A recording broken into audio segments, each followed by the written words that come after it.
Hello students, आज हम लोग क्लास 10th चैप्टर 8 ट्रिग्नोमेट्री के इंट्रोडक्शन लर्न करेंगे। ये वीडियो ट्रिग्नोमेट्री का इंट्रोडक्शन रहती है। ट्रिग्नोमेट्री मीन्स क्या है? ट्रिग्नोमेट्री को टू वर्ड से डिवाइड करते हैं। एक ट्रिगोनॉन, इधर तक होती है ट्रिगोनॉन, मेट्री को मेट्रॉन ऐसा लिखते हैं। ट्रिगोनॉन मीन्स ट्रायंगल है, मेट्रॉन मीन्स मेजर है। इसका मतलब ट्रिग्नोमेट्री में ट्रायंगल्स को मेजर करते हैं। ये स्पेशली राइट एंगल ट्रायंगल को ट्रिग्नोमेट्री में मेजर करते हैं। राइट एंगल ट्रायंगल में ड्रॉ किया। क्यों ट्रिग्नोमेट्री में राइट एंगल ट्रायंगल ही मेजर करते हैं? अदर ट्रायंगल क्यों नहीं मेजर करते हैं? क्योंकि राइट एंगल ट्रायंगल से रेशियो निकालना इजी होता है, फिर सिंप्लिसिटी है। ये एक रीज़न है, इसलिए ट्रिग्नोमेट्री में राइट एंगल ट्रायंगल यूज़ करते हैं। फिर इसको नेम देंगे ए बी सी। ये राइट एंगल में 3 साइड्स है, side A B, side B C, side C A. In the same way ये राइट एंगल में 3 एंगल्स है, angle A, angle B, angle C. फिर ये साइड को हाइपोटेन्यूस साइड करके बोलते हैं। ये बेस है, ये परपेंडिकुलर है। नेचुरली नॉर्मली टुवर्ड्स अर्थ मीन्स टुवर्ड्स डाउनवर्ड कौन सा लाइन रहती है उसको बेस करके बोला जाता है। According to that B C base है, लेकिन ये राइट एंगल में ऐसा नहीं है। सपोज एंगल सी को हम लोग फाइंड आउट कर रहे हैं, तभी बेस बी सी होता है ये राइट एंगल में। Another case, suppose angle A हम लोग फाइंड आउट करते हैं, तभी बेस ए भी बनती है, इसमें बेस चेंज होती है। According to this perpendicular and base also change होता है, लेकिन हाइपोटेन्यूस जो है ना चेंज नहीं होती है, ये कांस्टेंट रहती है। हाइपोटेन्यूस क्यों चेंज नहीं होती है? क्योंकि 90 डिग्री के एग्जैक्ट अपोजिट हाइपोटेन्यूस साइड है, इसलिए हाइपोटेन्यूस साइड चेंज नहीं होती है।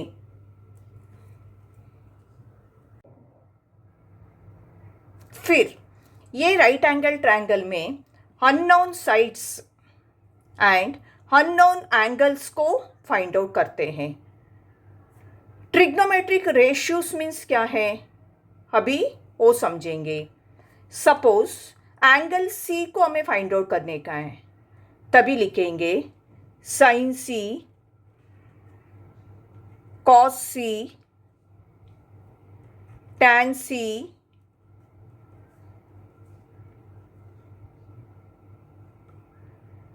कॉट सी, सेक सी, कोसिकेंट सी। फिर अभी ये तो लिख के हो गया। फिर ये रेशियो किसके लिए इक्वल रहता है वो जानने के लिए हमें 6 अल्फ़ाबेट्स इधर दिमाग में रखने का है। वो है P B P H H B. ये जस्ट फार्मूले के जैसा है, इसको हमें दिमाग में रखने का है।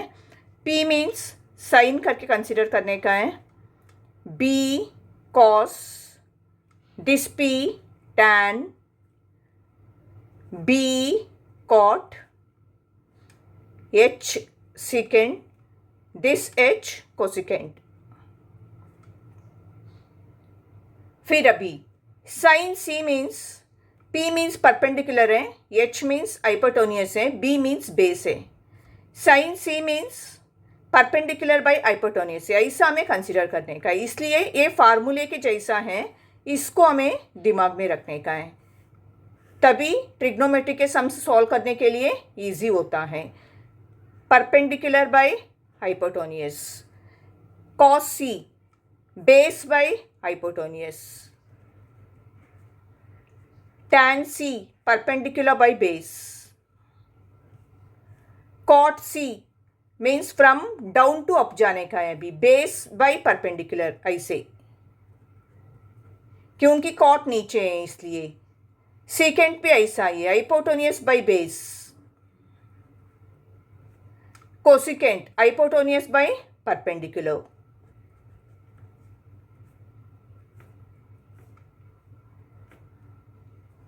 फिर ये होने के बाद ये राइट एंगल को कुछ वैल्यूज देंगे. ओके, बी सी 3 सेंटीमीटर है करके कंसीडर करेंगे, A B 4 centimetre, A C 5 centimetre. अभी ये वैल्यूज इधर सब्स्टिट्यूट करने वाले हैं. Perpendicular by hypotenuse means angle C find out कर रहे तो बी सी हमारा बेस 3 सेंटीमीटर हो गया. ओके, उसके हिसाब से बी सी बेस है, ए बी परपेंडिकुलर है. Perpendicular means 4, hypotenuse means 5. Next base by hypotenuse 3/5. ऐसा वैल्यूज को देख देख के हमें लिखने का है. tan C means perpendicular by base. Perpendicular means this 4/3, base means 3. Next cot C, base by perpendicular. Base means 3, perpendicular means 4. 3/4. Next secant C, hypotenuse by base. Hypotenuse means 5. Base means 3. Cosecant C, hypotenuse by perpendicular. Hypotenuse means 5. Perpendicular means 4. अभी ये पूरा values ये angle C के लिए हो गया. अभी हमें एंगल ए भी फाइंड आउट करने का है. उसके लिए अभी इधर लिखेंगे sine A, cos A, tan A, cot A, secant A, cosecant A. फिर इधर राइट एंगल ड्रॉ करेंगे. We will name it. ये एंगल ए हमें फाइंड आउट करने का है. अभी ये 4 सेंटीमीटर है, ये 3 सेंटीमीटर है, ये 5 सेंटीमीटर है. अभी एंगल ए हम लोग फाइंड आउट कर रहे हैं तो ये भी बेस होती है इधर, ये भी base. So according to this base 4 हो गया.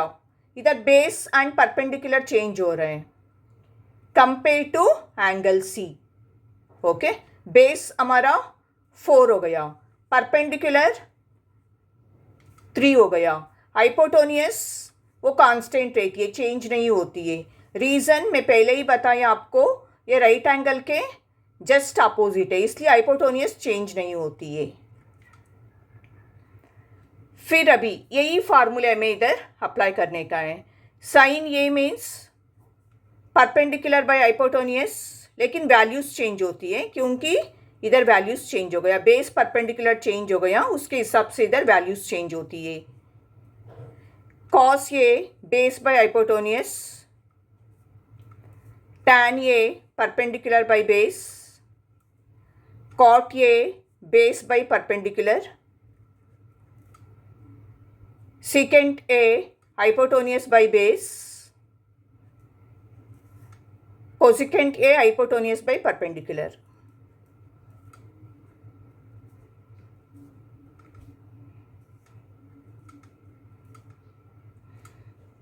अभी ये वैल्यूज इधर अप्लाई करेंगे. Perpendicular by hypotenuse means 3/5. Base by hypotenuse means 4/5. Perpendicular by base 3/4. Base by perpendicular 4/3. Hypotenuse by base 5/4 hypotenuse by perpendicular 5/3। ऐसा हमें रेशियोज को फाइंड आउट करने का रहती है।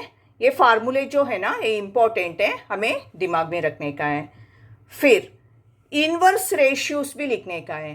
फिर इनवर्स रेशियोज को कैसे लिखते हैं?